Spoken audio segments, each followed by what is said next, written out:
Merci d'être présent pour cette première battue de régulation dans cette période difficile de confinement où forcément les risques sanitaires sont très importants. Un dimanche matin très tôt du côté de Genac, en Charente. De nouvelles consignes sanitaires à respecter pour une journée de chasse un peu particulière. Pas plus de 30 chasseurs.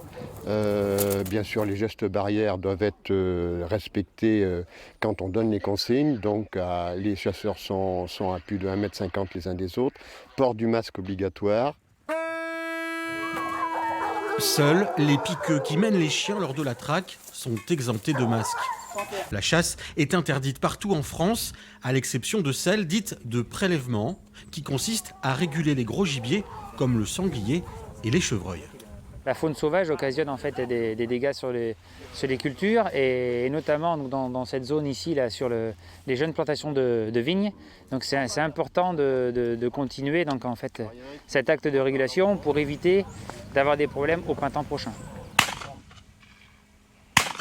Pour ces chasseurs qui ne pratiquent quasiment plus leur loisir, ces battues, une bouffée d'air pour eux comme pour leurs chiens. Ils sont sortis aussitôt de la voiture, aussitôt ils se sont mis en quête.